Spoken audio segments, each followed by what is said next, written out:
Hi, everybody. Welcome back to another Habibis Suhoor Bites. We are day 4 of Ramadan already. With me here today is Jumanah Shaheen, a Saudi born, LA based creative producer at Ingenuity Studios. Such a pleasure to have you here. Oh, pleasure is all mine. Thank you so much for having me. How's Ramadan, those first days? How are they treating you? How do they treat you normally? I think the first days are usually, I mean, with everyone, I feel like, but they're usually the hardest because you're just now remembering that you love having your morning coffee and your water, and people are talking to you and asking for things in the morning, and you're just like, I don't want to deal with you right now until I eat.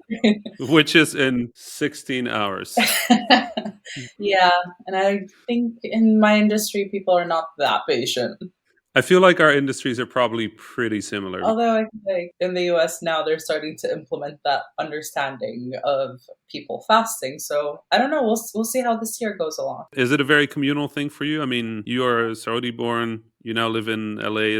Is there a community there? Oh, absolutely, absolutely, there is. I would say that's the biggest thing that I don't like spending Ramadan in the US just because there Hmm. isn't the festivities and the lights and like everyone knows that not to drink water in public, or not to say that that's the expectation, but it's that sense of community is beautiful. I do have between like my friends and I here, we'll have like different like futur nights, and we'll text each other without cursing and complaining about how thirsty we are.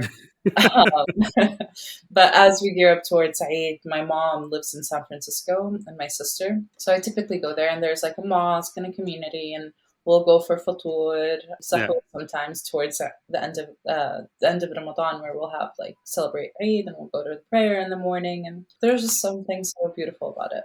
I don't know. For me, Ramadan is just the groggy feeling waking up when your dad or your mom or whoever's waking you up. They would walk into the room and they would say something. I swear it's a Oh sentence, my but god! my brain is just not there, and I would never understand what they were And saying. you're like, I am so tired. I don't want to get out of bed. But then, like in the back of your head, you're like, but wait, this is my last chance to have food This is or it. water. Okay, I guess I'll just go stuff my face really quickly. Is there a meal that's just Ramadan or like a ritual that's just Ramadan for you?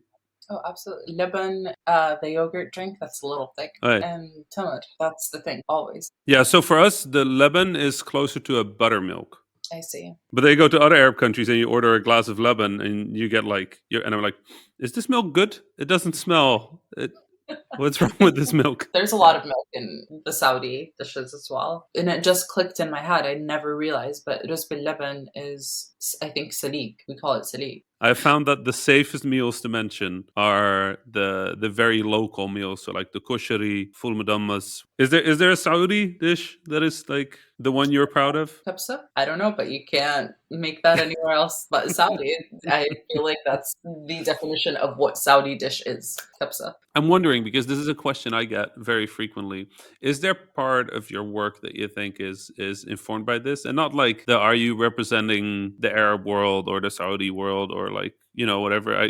I'm sure you get that question as much as I do. Yeah. Is there something that you just kind of like sneak in that sometimes you don't even realize? Oh, for sure.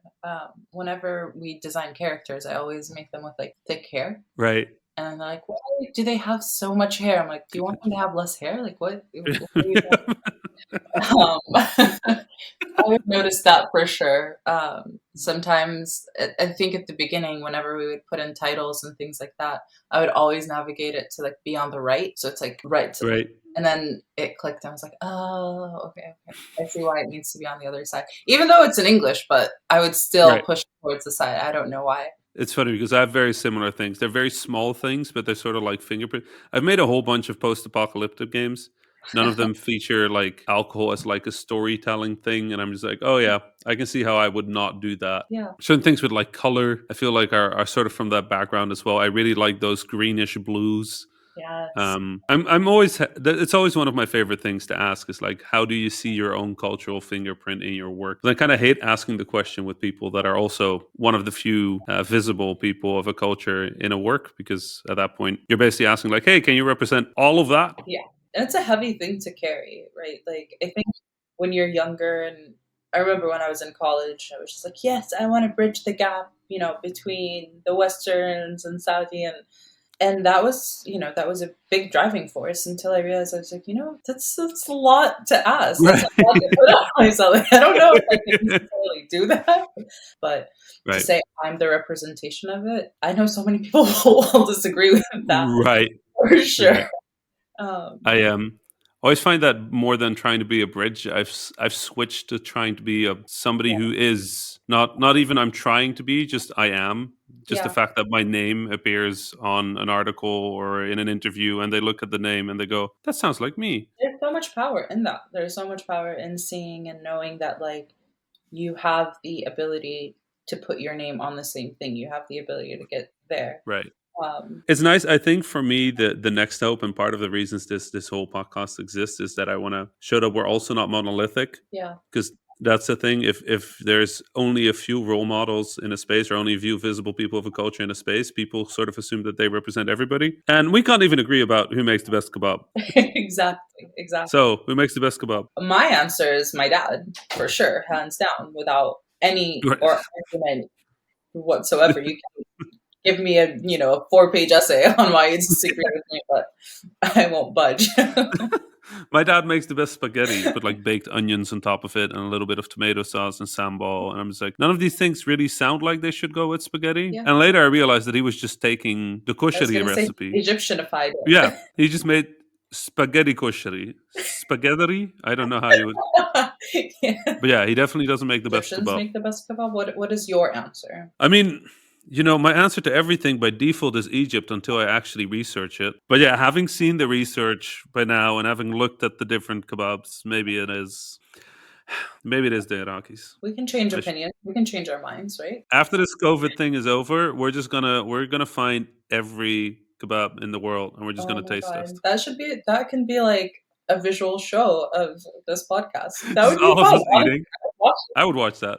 I would also record that it. Same. because I get to eat lots of kebab. Let's do that, Jumana. If people want to follow what you're doing, where can they find you? You can find me on Twitter, Instagram. Also, like, if you just want to see what type of work I do have a website, jumanahshaheen.com, and I have an IMDb. But mostly for updates and things like that, I'm pretty consistent with my Instagram, which is just Jumanah_Shaheen. And Okay. Twitter is more about kind of my frustrations. So if you're along for a journey, come along. Thanks so much for being here. Thanks so much, everybody, for listening. We'll be back next time.